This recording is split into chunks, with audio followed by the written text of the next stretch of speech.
Μία από τις πιο χρήσιμες δυνατότητες που έχουν στη διάθεσή τους οι χρήστες των Windows είναι η δυνατότητα σύνδεσης στον υπολογιστή με τη χρήση ενός Microsoft account. Όπως και με όλους τους άλλους διαδικτυακούς λογαριασμούς, έτσι και με τους λογαριασμούς της Microsoft, πρέπει να είστε πολύ προσεκτικοί και να φροντίζετε για την ασφάλειά τους. Σε αυτό το βίντεο θα δούμε μερικές συμβουλές για την ασφάλεια των Microsoft accounts.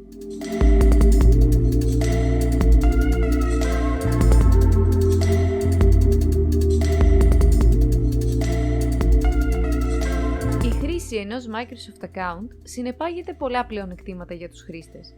Με αυτό μπορείτε να δημιουργήσετε αντίγραφο ασφαλείας των δεδομένων σας, να αγοράσετε εφαρμογές από το Windows Store και να διατηρήσετε όλες σας τις συσκευές συγχρονισμένες.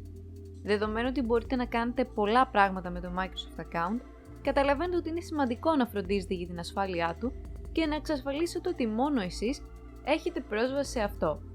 Ας δούμε κάποια tips που μπορείτε να ακολουθήσετε. Νούμερο 1. Χρησιμοποιήστε έναν ισχυρό και μοναδικό κωδικό πρόσβασης. Τα Microsoft accounts μπορεί να μην είναι καινούργιοι λογαριασμοί. Στην πραγματικότητα, πολλοί παλιοί τύποι λογαριασμών που σχετίζονταν με τη Microsoft έχουν μετονομαστεί σε Microsoft accounts, π.χ. Hotmail. Πιθανότατα πολλοί χρήστες των Windows συνδέονται στα συστήματά τους με παλιούς λογαριασμούς. Για παράδειγμα, ορισμένοι χρήστες μπορεί να συνδέονται με λογαριασμούς που δημιούργησαν πριν χρόνια.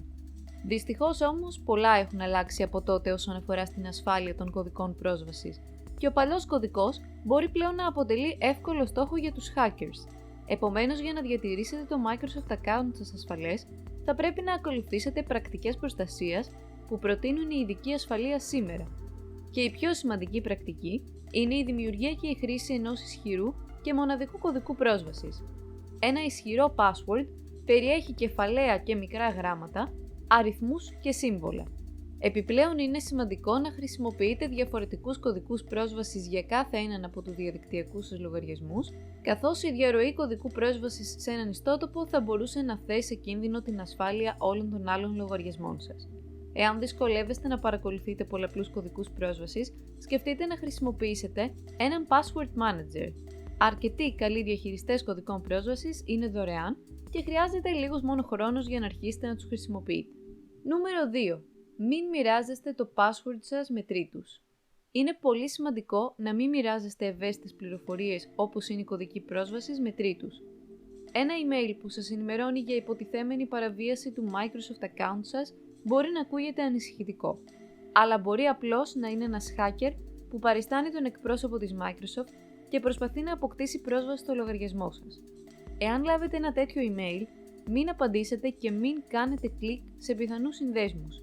Ανταυτού ανοίξτε τον browser σας, συνδεθείτε και ελέγξτε τη δραστηριότητα του λογαριασμού σας για οτιδήποτε ύποπτο. Αν κάτι σας φαίνεται περίεργο, αποσυνδεθείτε από όλες τις συσκευές που σχετίζονται με το λογαριασμό σας και αλλάξτε τον κωδικό πρόσβασή σας. Σε καμία περίπτωση δεν πρέπει να δώσετε τα credentials σας ή άλλα προσωπικά στοιχεία μέσω email ή σε φόρμες σύνδεσης που βρίσκονται συνημμένες σε τέτοια email. Οι εταιρείες δεν ζητούν ποτέ να δώσετε passwords μέσω μηνυμάτων. Νούμερο 3. Ενεργοποιήστε τον έλεγχο ταυτότητας δύο παραγόντων. Η Microsoft προσφέρει τη δυνατότητα για επαλήθευση σε δύο βήματα, αυτό που είναι επίσης γνωστό ως έλεγχος ταυτότητας δύο παραγόντων.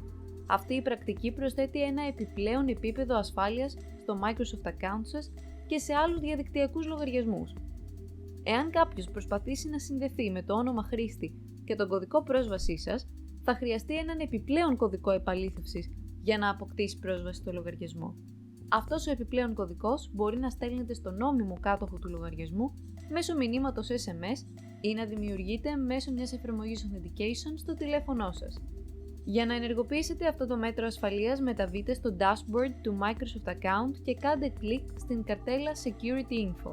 Από αυτό το σημείο μπορείτε να ενεργοποιήσετε την επαλήθευση σε δύο βήματα και να ορίσετε εναλλακτικούς τρόπους επικοινωνίας της Microsoft μαζί σας, όπως αριθμούς τηλεφώνου και εναλλακτικές διευθύνσεις email. Μπορείτε να χρησιμοποιήσετε διάφορες μεθόδους για έλεγχο ταυτότητας, όπως ένα μήνυμα SMS ή μια εφαρμογή ελέγχου ταυτότητας όπως προείπαμε. Με την εφαρμογή Google Authenticator, οι χρήστες με τηλέφωνο iPhone ή Android μπορούν να δημιουργήσουν κωδικούς επαλήθευσης για το Microsoft account τους.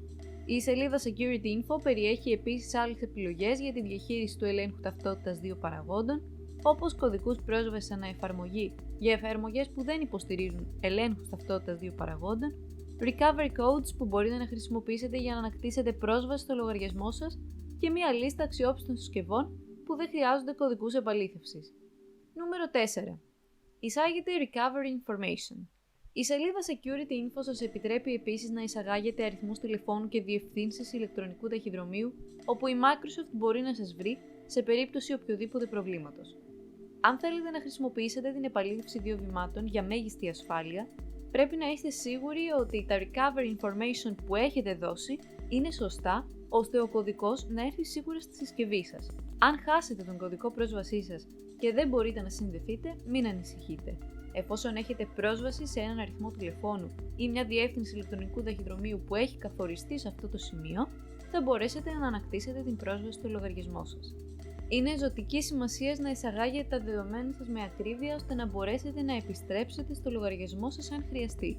Είναι επίσης σημαντικό να βεβαιωθείτε ότι κανένας άλλος δεν μπορεί να έχει πρόσβαση στο λογαριασμό και τα δεδομένα σας.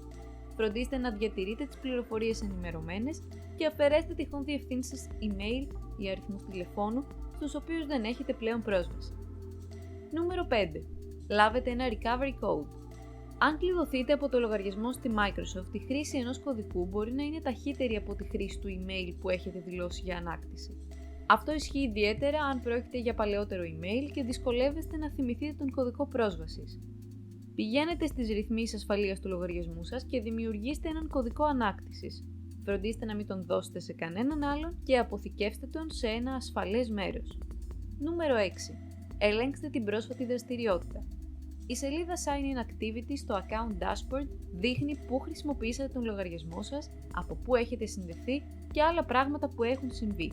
Πιθανότατα θα δείτε ότι έχετε συνδεθεί με επιτυχία από την τοποθεσία του σπιτιού σας.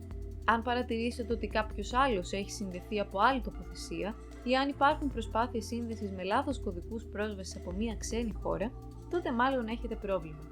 Μπορείτε να ενημερώσετε τη Microsoft ότι έχει γίνει προσπάθεια σύνδεσης από τρίτο άτομο, κάνοντας κλικ σε ένα σύνδεσμο που βρίσκεται σε αυτή τη σελίδα. Νούμερο 7. Ρυθμίστε τα Security Notifications ώστε να στέλνονται στο τηλέφωνό σας. Η Microsoft μπορεί να στέλνει ειδοποιήσεις ασφαλείας στο τηλέφωνό σας για ζητήματα όπως για περιπτώσεις που κάποιος προσπαθεί να αποκτήσει πρόσβαση στο λογαριασμό σας.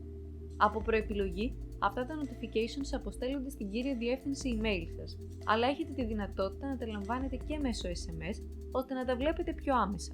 Για να το ρυθμίσετε αυτό, επισκεφτείτε τη σελίδα Notifications και μετά Security στο dashboard του Microsoft Account. Εάν δεν βλέπετε να έχει εισαχθεί ένας αριθμός τηλεφώνου που μπορείτε να χρησιμοποιήσετε, θα πρέπει πρώτα να τον εισαγάγετε στο κατάλληλο σημείο του dashboard. Ακολουθώντας τα παραπάνω βήματα, μπορείτε να βεβαιωθείτε ότι ο λογαριασμός σας στη Microsoft είναι πολύ πιο ασφαλής. Ακόμη και αν δεν αποθηκεύετε ευαίσθητες πληροφορίες στον υπολογιστή σας, είναι σημαντικό να φροντίζετε για την ασφάλεια του λογαριασμού. Και μην ξεχνάτε να ελέγχετε αν οι πληροφορίες ανάκτησης που έχετε παράσχει εξακολουθούν να είναι ακριβείς, ώστε να μπορείτε να έχετε πρόσβαση στο λογαριασμό σας σε περίπτωση που κάτι πάει στραβά. Ελπίζουμε ότι αυτές οι συμβουλές θα σας βοηθήσουν.